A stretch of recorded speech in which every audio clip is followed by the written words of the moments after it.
여러분 안녕하십니까, 한실 변호사입니다. 자, 윤석열 대통령 재판이 이제 구형을 앞두고 있습니다. 13일 화요일 다시 이제 구형을 한다는 거죠. 그날은 반드시 일단은 결심 공판을 끝내겠다라고 하는 것이 지금 지기현 부장판사의 얘기입니다. 자, 이제 재판은 어쨌든 뭐 시간이 조금 지체됐을 뿐 착착 진행돼 갈 겁니다. 그리고 2월 달에는 선고가 날 것으로 예상이 되는데요. 왜냐하면 2월에 판사들의 인사 이동이 있습니다. 그 전에 선고를 하고 갈 수밖에 없는 거거든요. 그걸 놓고 가면은 새로운 사람이 와가지고 그동안 했던 걸 모두 읽고 다시 또 선고를 한다는 건 그건 거의 뭐 불가능한 것이기 때문에, 왜냐하면 뭐 시간적 여유가 있다면 모르겠습니다만은 그렇게 되면 뭐 몇 개월 또 다시 그때에 따라서는 변론을 제기할 수밖에 없고 이렇게 됩니다. 그래서 아마 지기현 부장판사는 이번에 이제 결심을 하고 가기 전에 2월에 선고를 하려고 할 겁니다. 근데 제약의 경우 결심이 안 되면 뭐 결심 꼭 된다는 보장은 없는 거니까 그러면 선고를 못 하고 갈 수도 있긴 합니다. 그러나 그런 경우는 아마 되도록이면 만들지 않으려고 할 겁니다. 자, 그런 가운데 지금 박준영 군이 자유대학 대표죠. 지금 목숨을 건 투쟁을 시작했었죠. 그 단식 말입니다. 단식하는 가운데에도 윤석열 대통령 재판이 열리는 법정에도 가고, 그리고 또 시위 현장에 가서 연설도 하고, 그러다가 결국 쓰러져서 병원 응급실로 실려가는 일이 벌어졌습니다. 이제는 뭐 퇴원을 했다고 합니다. 그리고 단식은 더 이상 하는 것이 무리라고 판단돼서 중단하는 것으로 발표가 됐습니다. 그리고 박준영 군이 그렇게 단식 투쟁을 하는 걸 보고 우리 또 어르신들이 감동을 받아서 약 50여 명이 삭발식을 했습니다. 결국 뭐냐, 윤석열 대통령 재판이 이게 내란 몰이라고 하는 인식에 근거합니다. 그러니까 억울하다는 거죠. 다시 말해서 사람이라고 하는 것이 자기가 잘못해서 그 잘못한 것에 대한 만큼 뭐 수사를 받고 재판을 받는 것은 그거는 어쩔 수 없는 부분이 있을 겁니다. 예를 들어서 전두환 대통령과 노태우 대통령 같은 경우 5.18로 재판을 받아서 사형 선고까지 받았었는데, 뭐 그것도 따지고 들어가면 이것저것 뭐 억울한 면이 있을 거지만, 그래도 그거는 어쨌든 그 책임을 뭐 직접적으로 전두환이 5.18 때 희생된 사람들을 해치라고 한 것도 아니고 다 하겠지만, 그래도 책임을 진다는 의미에서는 그거는 그래도 사람들이 그럴 수 있겠다. 그래서 아직 사면을 통해서 이제 해결을 한 거죠. 근데 그거하고 다릅니다. 윤석열 대통령 같은 경우는 이게 과연 책임을 질 일이냐 라고 하는 겁니다. 지금 내란이라고 하면 사형하고 무기징역밖에 없는데 과연 윤석열 대통령이 진짜로 사형당할 무기징역 받을 일을 했느냐, 여기서 이제 또 공정 상식 이런 거에 굉장히 민감한 젊은이들이 그렇지 않다라고 보는 겁니다. 그러니까 기성세대의 잣대가 있고 젊은이들의 잣대가 있는데, 아무리 생각해도 박정군 같은 젊은이들이 볼 때는 뭐지? 아니 계엄을 발령했다고 치자. 자기들이 교과서에서 배울 때 계엄은 대통령의 비상대권이라고 배웠는데 헌법에도 있는 거고 그랬는데, 그게 계엄이 몇 시간 만에 그냥 해제가 됐는데 마치 해프닝처럼.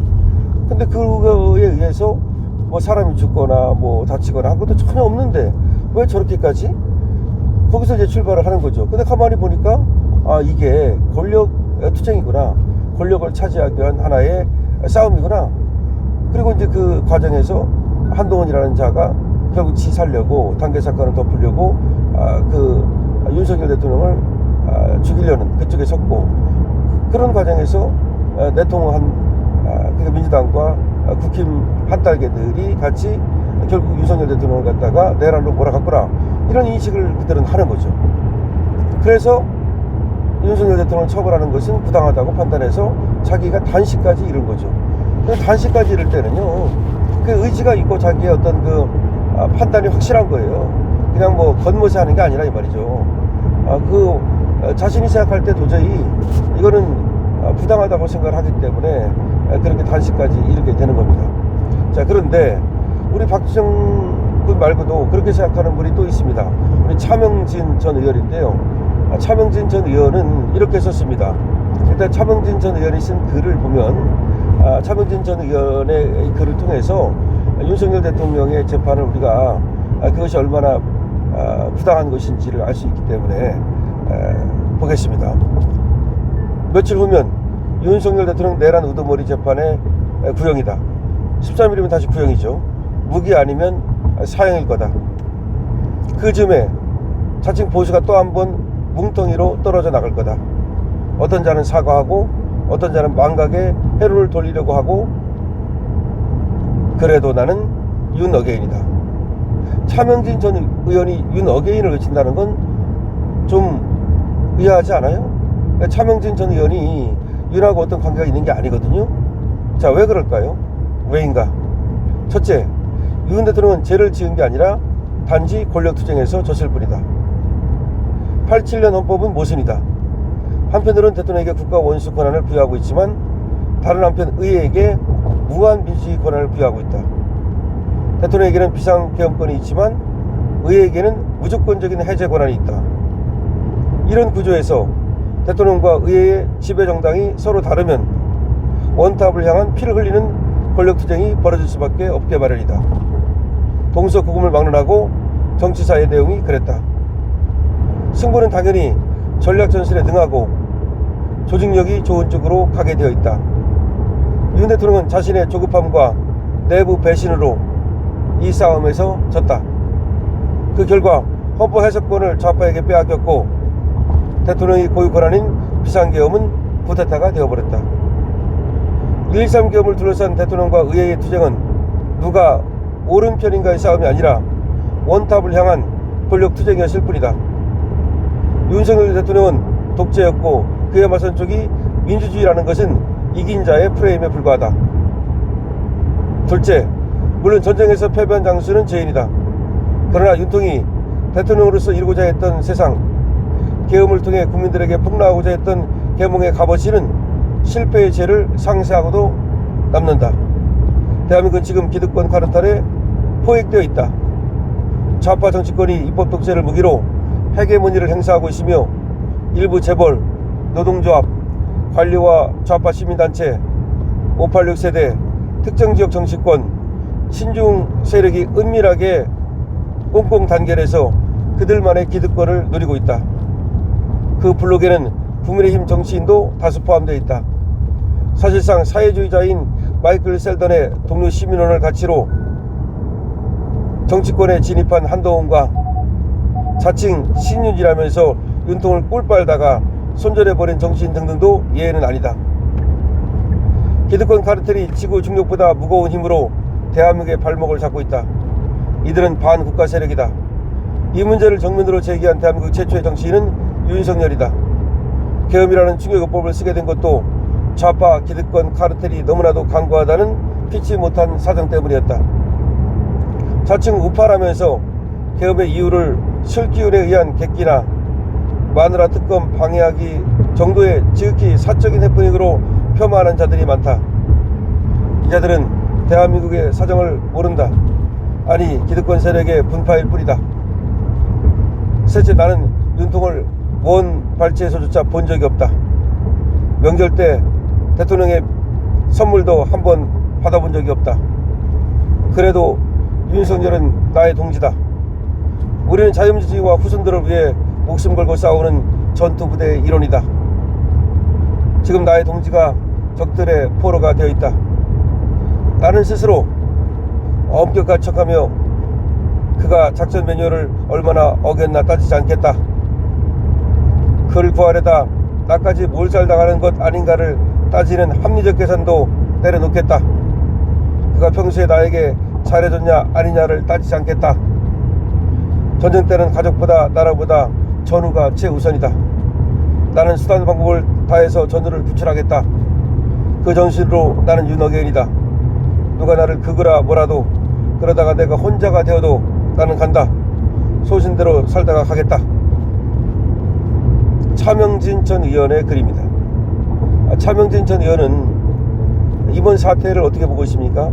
결국은 윤 대통령은 죄를 지은 게 아니라 권력투쟁에서 진 거다.